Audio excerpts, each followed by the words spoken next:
Tuesday morning. Welcome back to Martin's Pond and Aquatics. It's Tuesday after the bank holiday weekend, and I've taken an extra day off work, so I've got a day with the pond today, and there's a few things I want to record for you. But the pond is looking magnificent. The water is crystal clear. The UV's been back on for about 5 days, and it's totally cleared the water up. Fish look like they're floating in air. The sun's not in the best of positions for filming at this time of day, but they're ready for their breakfast. So what I've got to do is pop the skimmer cup off. What I do now is I pop that cup off the skimmer and feed them, and that way no pellets end up in the filtration and causing a horrible mess. So it only takes a few seconds to do, and it's better than turning the filter off, I think. So without further ado, I'll get that skimmer cup off and then we'll give them some food. Well, welcome back, and skimmer cup is off and the food's ready. I think I mentioned in the last video, I like to feed my fish in the summer a mix of pellets. There's different sizes in there. There's 4mm, 3mm, 6mm. There's wheat germ, there's sinking, there's floating, there's a bit of everything. And they get one of those little scoopfuls 3 times a day. Last year I used an auto feeder, but with that an awful amount of food ended up down the skimmer, because obviously I wasn't always here when the auto feeder went off to take the skimmer cup off. So this year I have decided to manually feed them, and I'm using this scoop as my measure. So switch hands, so get a nice good scoop of food,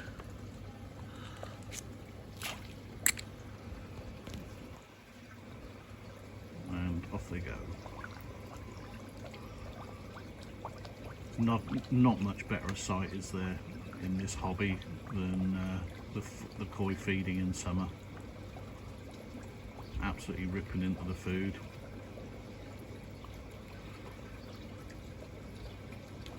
So we'll leave them feeding, and in a bit I'll explain to you something we've done that has really improved my water and really made the fish happy. So I'll be back in a bit. Welcome back. Fish have had their breakfast. Skimmer's back in place.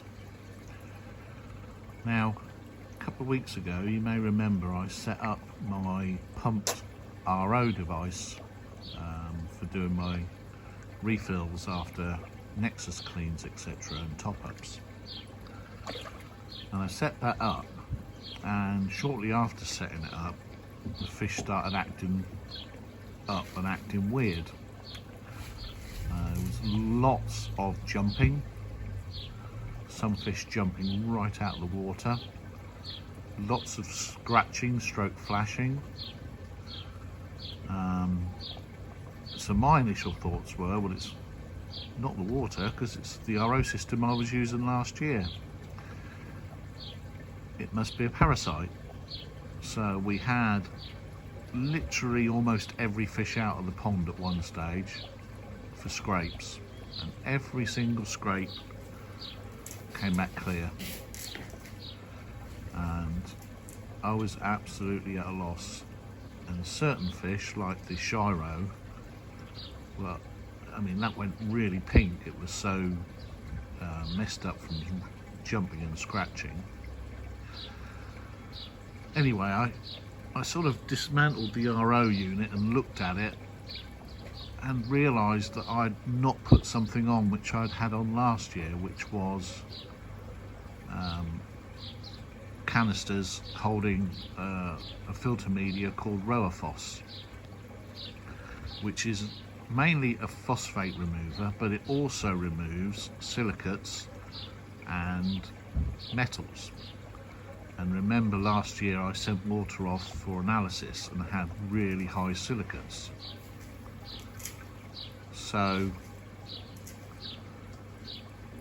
I reset up an RO device 2 days ago, but this time it's got the Roaphos, a triple canister of Roaphos. I'll show you it.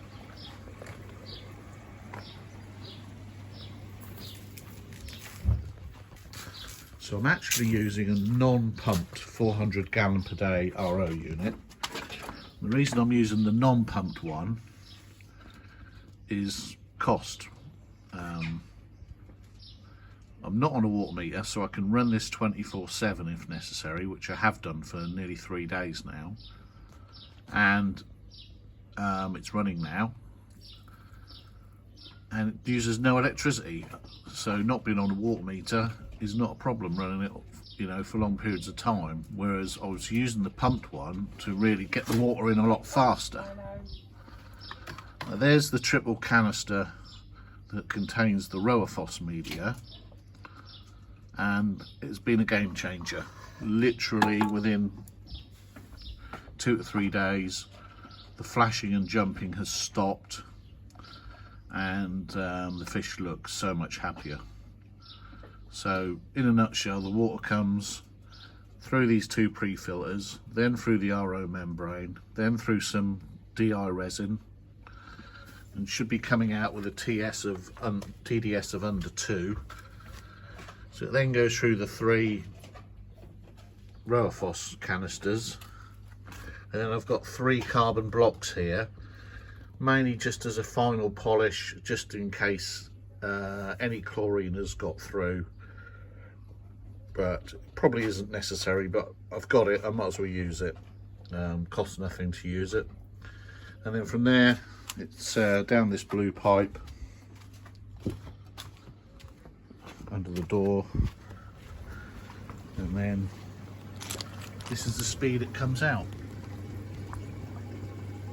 So it's been trickling in at that speed for just over 2 days now, and I've probably changed somewhere in the region of 800 litres of water in that time, and that has done the trick. So the Roaphos media I definitely need with my tap water. There's something in it, whether it's the silicates, whether there's aluminium, whether it's copper, there's something in there that the fish really dislike, and without that media it gets in. So that's been the game changer that has settled down the pond. And I've made a change to the filtration, which I'll get back to you in a minute and explain. But welcome back. We're in filter corner. I think that's what I'm going to call it now, filter corner.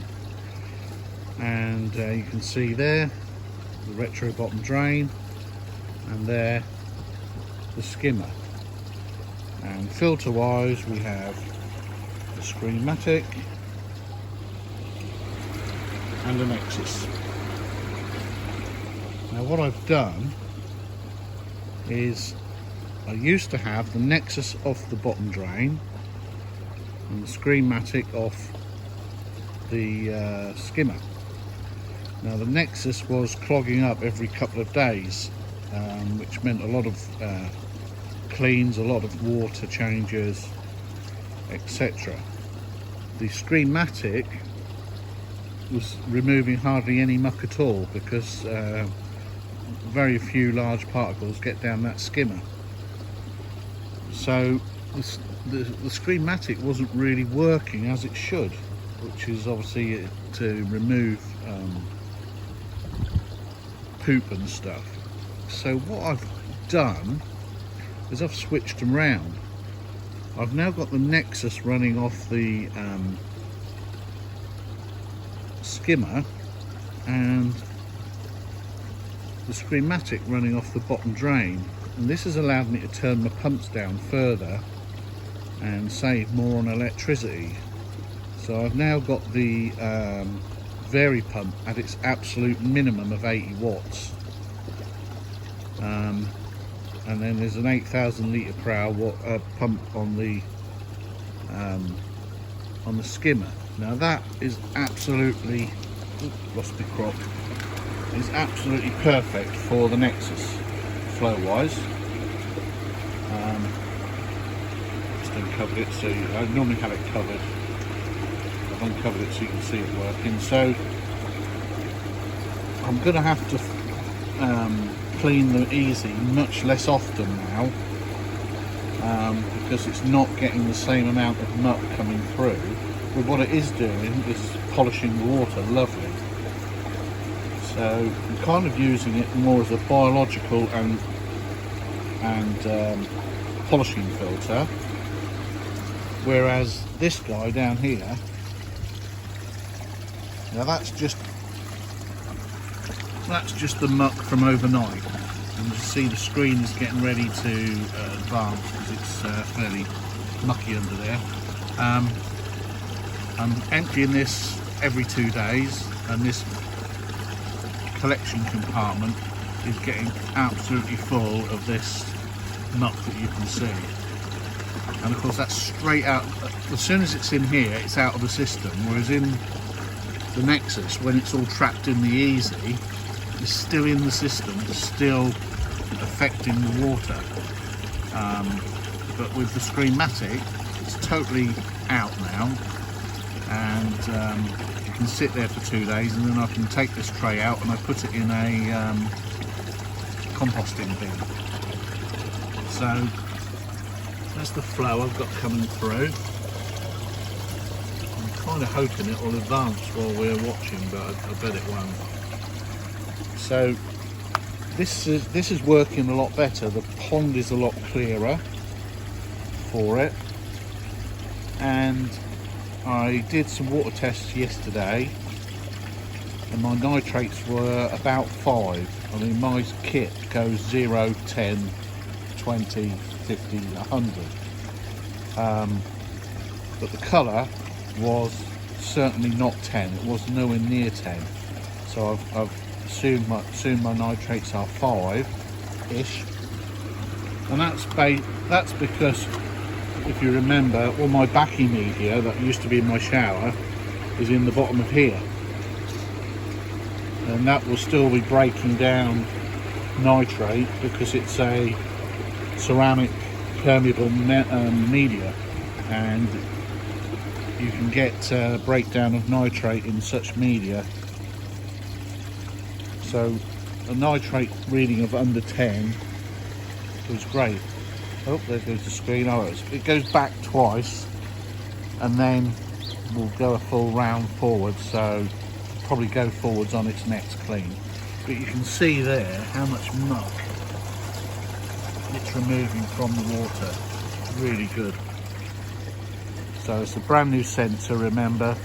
The other sensor went faulty, and my local shop, Kingsland Koi, where I bought it, got it replaced under warranty for me. So that's how we're doing the filtration now, and it's working. And you know, it's what works for you on your own pond. I'm sure people will go, you need the Nexus on the bottom drain. I don't need the Nexus on the bottom drain. I need the Nexus somewhere where it's getting water from the pond and filtering it, and it doesn't have to be the bottom drain. And in fact, it's doing a great job off that skimmer, and the Screenmatic is doing a great job off the bottom drain. So this is how it's going to be for now, and we'll see how it gets on long term. But I would say, having changed the Nexus, I can do easy cleans just once a week now, as opposed to every other day. Anyway, I waffled on long enough about the filter. Back to you in a bit.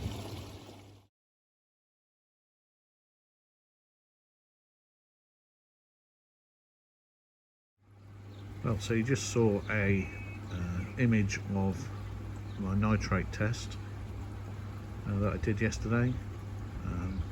Probably not enough time for you to really study it, but certainly it wasn't as pink as the 10 nitrates. To be honest, I'd be fine with 10. That's not a problem for the fish by any means. So that's it for this episode. But we seem to be on top of the water again, having had a couple of weeks of not being on top of it. And the UV's back on, so the water's lovely and clear.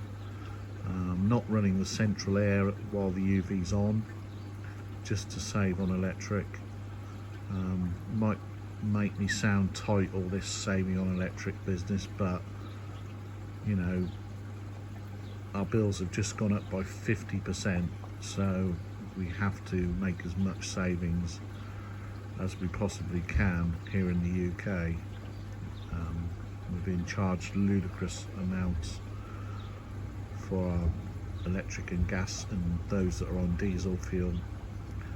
So, enough waffling on, and I'll see you in the next video. Look after your ponds and take care.